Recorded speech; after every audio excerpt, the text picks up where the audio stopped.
It's Eagles once again. We are about to witness history today. Will we have a Chiefs three-peat, or will the Eagles stamp their place as this year's Super Bowl winner? Gino Bacola alongside Eric from ETOF 21 Sports. Eric, we've made another football season, man. And so we've previewed the game a couple times already. If you're joining us now, we're going to have some fun. We're going to give you out our plays for today, how we have some action.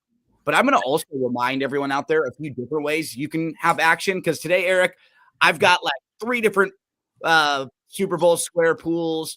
I've got like some props I'm in. I've got like a fantasy lineup or 2. We've got like parlays going on. But there's also action at Santa Anita.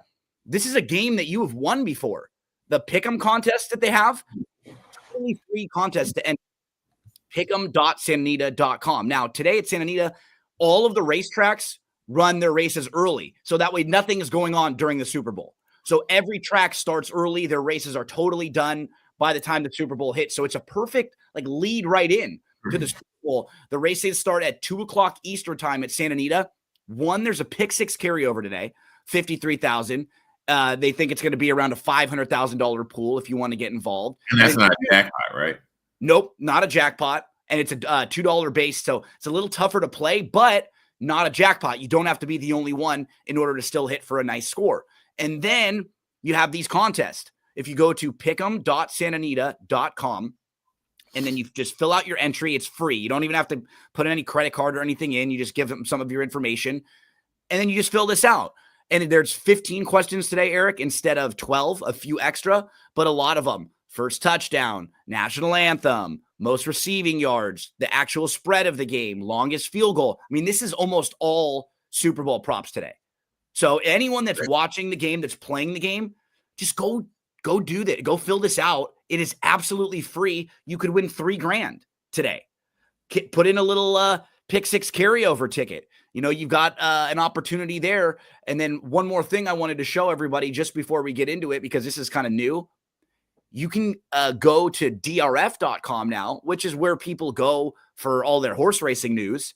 And now if you click on the top where you see there's a sports betting section, it'll take you right to this area where it'll give you reviews on all the different sports books, FanDuel, DraftKings, Fanatics, Caesars. It tells you star ratings. You can click on them. You can find out, can you play? What kind of promos do they have? What kind of bonuses did they have? You can also go to news and check out, any kind of updates they have on what's happening in the big game. I believe one of these we can click on.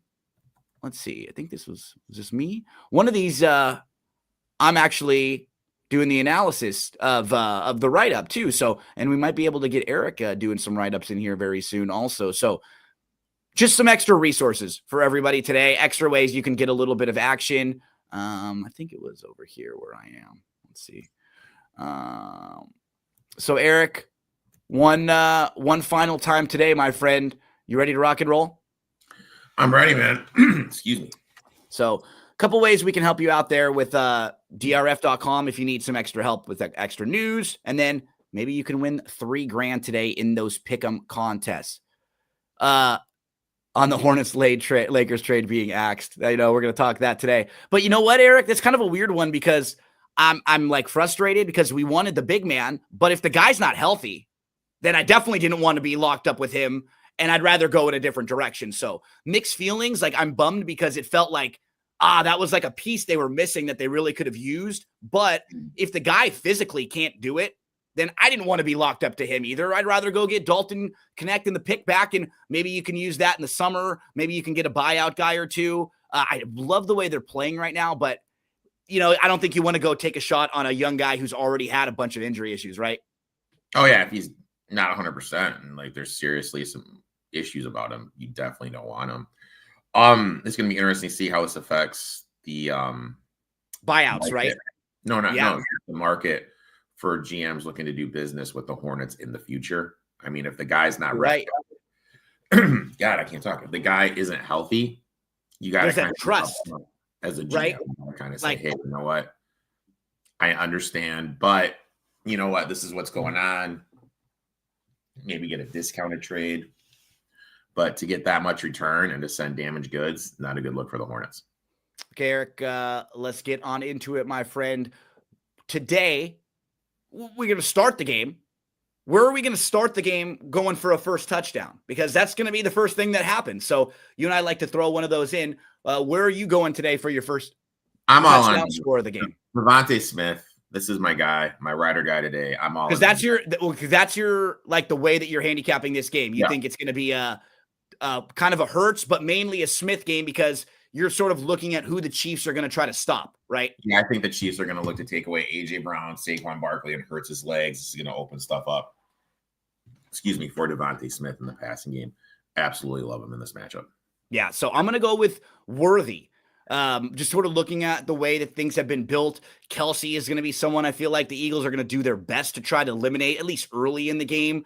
And it's not as if the Chiefs have the most potent running game. What they've been doing since Pacheco hasn't really been able to, I think since his injury, they haven't really had that same sort of running game, and it's been leaning on Hunt a little bit more, but they are using some of the short passing game a little bit more too, and they were getting a lot more guys involved last week. So I'm going to go to Worthy, Eric, for my first tutty. Worthy for me, Smith for you, and so neither one of them are really chalky. We're both pretty good value for both of our first tutties, right?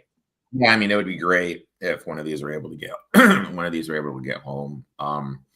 And for the full game, you don't really have to play much because you have a future on the Eagles locked in as far as the side of the game here. If the Eagles win, you're in really good shape. You're in the opportunity where you can kind of wait and maybe even play a really nice plus money number on Kansas City. My goal right now is I'm sitting on the Eagles plus 1,500 to win it all. I'm not looking to get involved in this and to hedge out until the Chiefs get to 2-1 or better. That's just kind of my position. I am very, very, very prop heavy.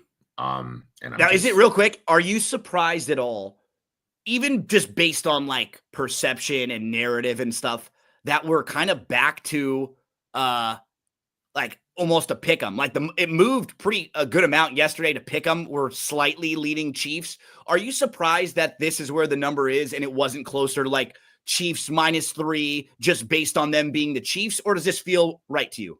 I mean, it's one of those things. Everyone has their little models that they put up and everything. And when you do the models, obviously the Eagles are going to come out ahead just because from top to bottom, they do have the better roster. Way more well-balanced. Yep. On the flip side of that, when you look at the three most important things, special teams, quarterback, coaching, that's where the Chiefs obviously have the advantage. And, then there's all the trends with the Mahomes as a 3-point underdog or less.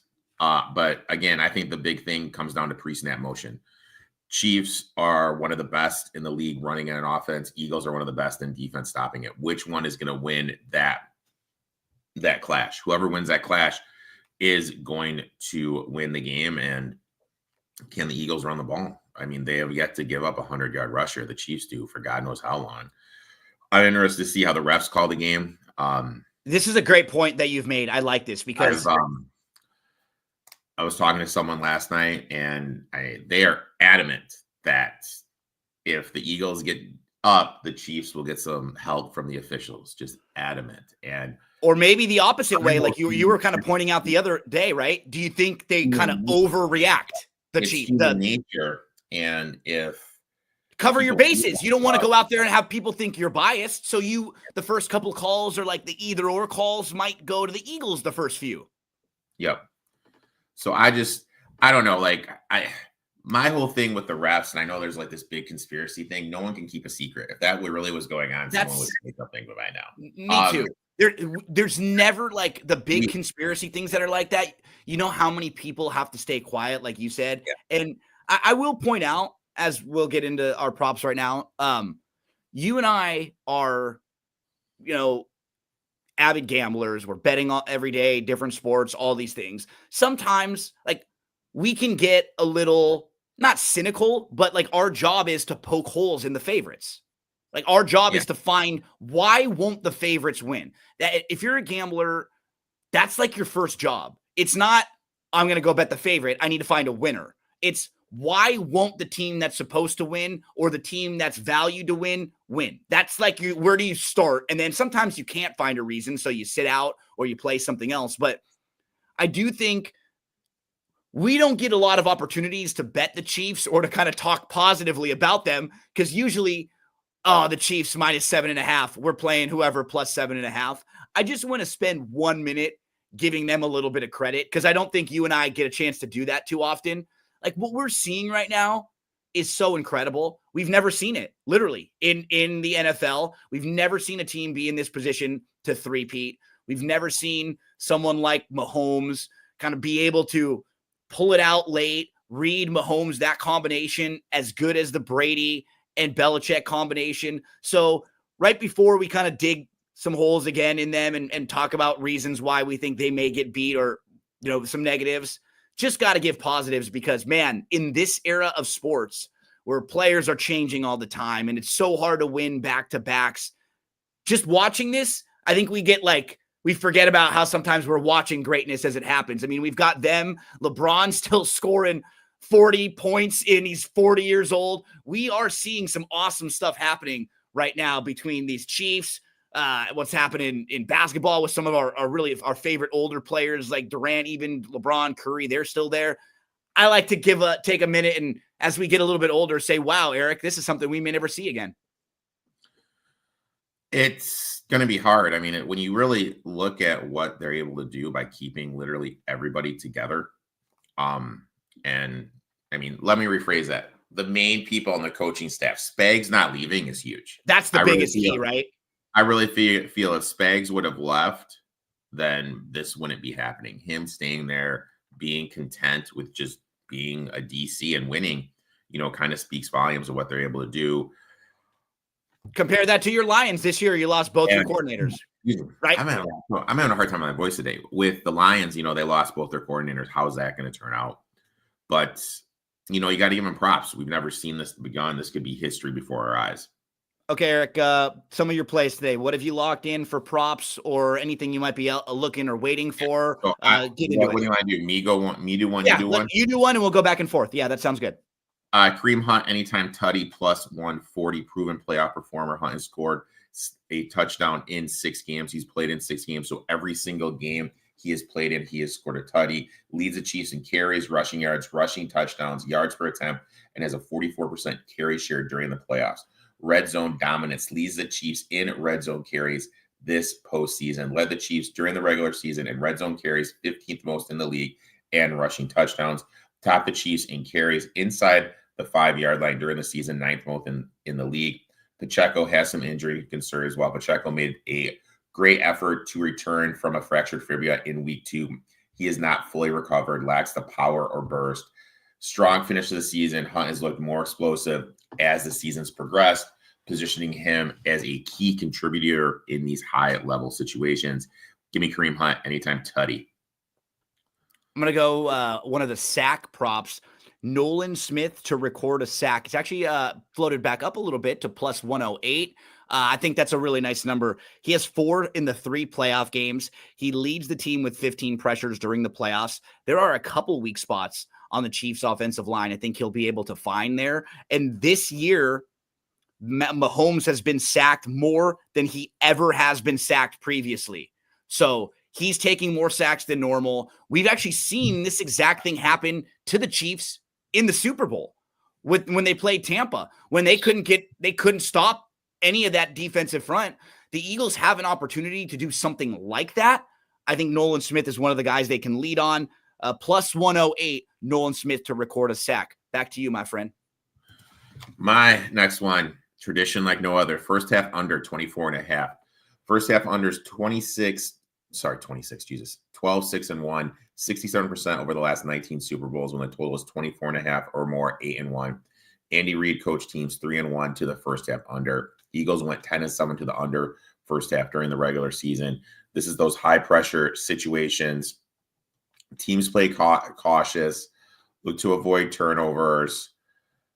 Offenses are typically more conservative. When you look at these defenses, Eagles top defense per PFF, Chiefs number 2. DVOA, Eagles 1, Chiefs 12. Defensive coordinators are elite. I think they're going to look to take away what each offense looks to do the best. I think there's going to be a ton of halftime adjustments. Under 24.5 first half. I'm going to go Mahomes over 28.5 rushing yards prop. He's coming off a career high 11 carries. He finished with 43 yards rushing. Aggressive Eagles defensive line, creating some opportunities for big scrambles. I believe you were talking about how Dave Weaver pointed out he's hit this number in all of the Super Bowls, right? And he's the all-time leader in quarterback rushing yards in the Super Bowl. Yep, all-time leader. He's gone over this total of 20.5 in every single game. So love that there. Mahomes over 28.5 rushing yards props. Back to you. Saquon Barkley under 116.5 rushing yards. Chiefs allowed 106.7 rushing yards per game, ninth fewest in the league. Regular season, no running back rush for over 85 yards against them. The most in the playoffs was Joe Mixon, 88, and their ninth DVOA against the run, 10th PFF defending the run. Against PFF top 11 defenses, Barkley only averaged 73 yards per game. Barkley against teams ranked in the top 15 DVOA against the run, 101 yards per game. Game flow. The Eagles, everything runs through Barkley. Spags is one of the best DCs in the game. He's going to make priority number one stopping Barkley, forcing the Eagles to win through the air. I think this number is inflated, obviously, because of the Commanders and the Rams and the Packers game. Offensive line concerns, Dickerson, Jordans, Johnson, all banged up. Barkley was on the sidelines with the massage gun working that calf. I just think with how good Kansas City has been against the run and also with how good, with how banged up the Eagles offensive line is, I'm going to take the under. I'm on the same one as you are. I'll just add a couple of points. Yeah, we talked about Spags. They've never allowed a 100-yard rusher with Spags as the DC in the playoffs. It's been 18 straight games without an individual 100-yard rusher. And just comparing who have the Eagles played in their last couple weeks, the Commanders and the Rams, who were two of the worst teams stopping the run. And now they're going to step up and play one of the better teams stopping the run. That's very good scheme-wise. And that's entire job is going to be, we have to take the big runs away from Barkley. We have to make Hurts beat us, throwing the ball down the field to Smith, to Brown, to Goddard. That's what we have to do. You and I are both on the Barkley under the rushing yards. And yeah, I mean, versus you went through some of the DVOA stats versus the top 11 versus the top, I think 6. Everything is different for him against the better defensive teams, against the better teams stopping the run. I mean, that makes sense. He's beat up on the teams that were, really bad stopping the run. That's what you do when you're good. But this is going to be a little bit different here. Eric, just another tech called on LMU right now.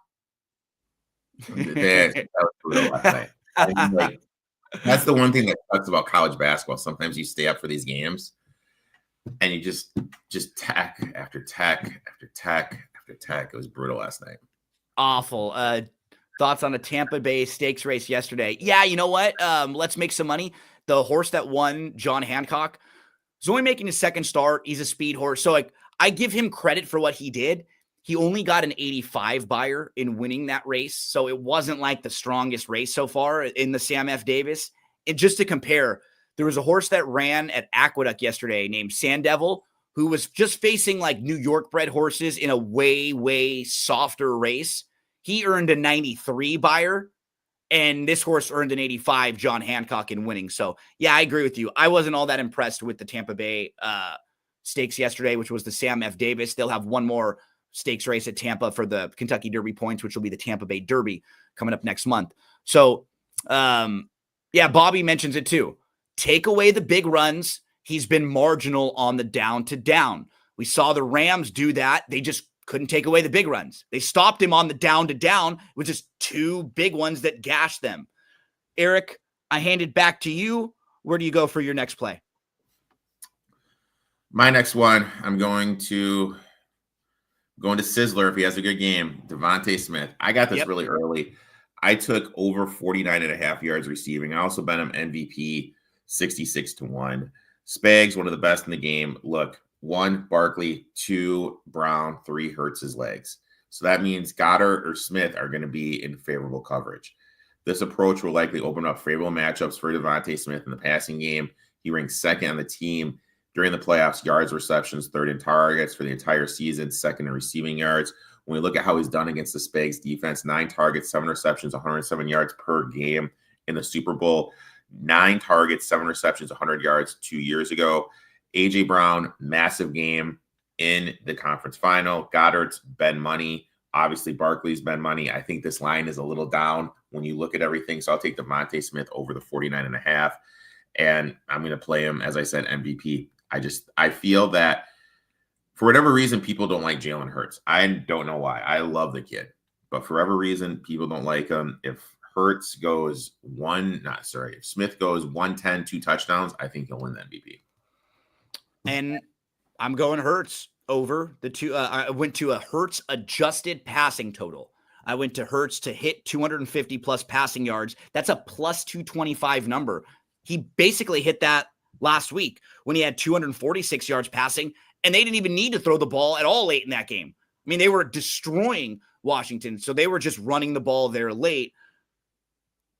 304 yards passing in the Super Bowl 2 years ago. So he was struggling for a little while this year, throwing the ball. And I don't know about struggling, Eric. They were so good running the ball that they just kind of got away from throwing the ball. And then a few weeks, like sometimes you get away from doing it when you need to go down and get it. It's not there as much, but they showed last week Hurts was healthy. He can still connect with these guys. I like Hurts 250 plus passing yards plus 225. I have one more play, Eric. How about for you? I have a couple more. Yeah, so you keep going, and then I'll finish it up. You keep going, and let me know. I'll knock out all the rest of mine. More points, second half than first half. Just love betting this trend. Game flow logic. Teams start out tight. Second half, it starts to open up. Last 20 years, second half total has gone over 55% of the time. But when we look at this trend, in particular, the last 25 years, 17-7-1. This has happened 68%. I just feel that it's going to be a game of adjustments. And the reason I like to do this one is when your Rams played the Patriots, it was like a 3-0, 6-0 game at half. Then there was a touchdown score in the second half. I win the bet. Yep. So I like playing it this way instead of the over in the second half. I got the Goddard over receiving yards, but I got this when it first opened up at 45.5. This is dipping up to 50, 51. So I'm not going to share that because I wouldn't play at its total price. Jalen Carter over half a sack, over at plus 126, over 1.5 sacks, 1.5 sacks at plus 850, and a small bet at 100-1 MVP. Chiefs allowed 41 sacks during the regular seasons, 2 to the Texans, 3 to the Bills. Eagles elite pass rush, rate is the best pass rush in the league per PFF. When we look at the interior offensive line of the Chiefs, that's their weakness. Caliendo, 43 PFF pass blocking grade. Smith, 67. Carter is just going to be planted over Caliendo. He's going to have his way with him. And this is going to force the Chiefs to make some adjustments. They look to double. And if they do look to double, then we got Williams and Nolan Smith in one-on-one coverage. 51 hurries for Carter, 5th most in the league. And look, if he gets 2 sacks and this is like a 17-10 game, I mean, dude, this could knock it up for him. So I'll play that. And the last one, Juju Smith-Schuster over 14.5 yards. We forget that 2 years ago when he was in this Rashid Rice role, he was top 10 in yards after catch. Had 3 targets, 2 receptions, 31 yards against the Bills. But the big thing for me is against the Texans, he had a 41% snap share. He played 41% of the snaps. Last 2 weeks ago against the Bills, 58% of the snaps. He is clearly leapfrog D-Hop to be the number 3 wide receiver here. Fangio scheme is going to look to stop Kelsey, Worthy, and Brown. This is going to leave Juju in a great position where he could potentially be matched up with Reed Blankenship, who gave up 11 and 104 to Zach Ertz. So, and also last Super Bowl against these Eagles, 9 targets, 7 receptions, 53 yards. My last bet, Juju Smith-Schuster over 14.5. My final one, Eric, total fourth down conversions over 2.5. We have two aggressive teams. One of the teams is up. We're definitely going to get a few of those fourth down conversions. Think about the tush push that the Eagles have. If we get that once or twice on fourth down, that'll help this quite a bit. It's plus 140 if we get over 2.5. We've made it, my friend, to the end of another one. I want to just point out a couple questions from the comments section. Thoughts on Cup being traded? Anywhere you think he could go, Eric? I know people are saying Lions. I think that would be idiotic. Yeah, I don't think they need him. I mean, the Texans make sense. Yeah, Texans would be a good spot. You have the money. Bills make sense, obviously. Bills could be a nice one too, like just like a nice possession receiver they could use for a big first down. Yeah, I think Bills would be the one that I would go to. Like he's too old to go to a team like the Patriots who could always use receiving, but I don't know if he's the guy. Like I think they want someone who's a little bit younger to pair up with a guy like Drake May, or maybe go draft someone. So yeah, that feels like a good spot maybe. Some of those veteran teams like the Bills, maybe the Texans who could use an extra receiver. Eric, final thoughts, my friend, before we finish up here. No, hopefully let's go Eagles. Hopefully they can get it done. Another good season in the books. Good luck to everyone out there. Don't forget, free to enter, pick'em.santanita.com. You can win $3,000 today. Eric won one of those when it was $1,000 prize.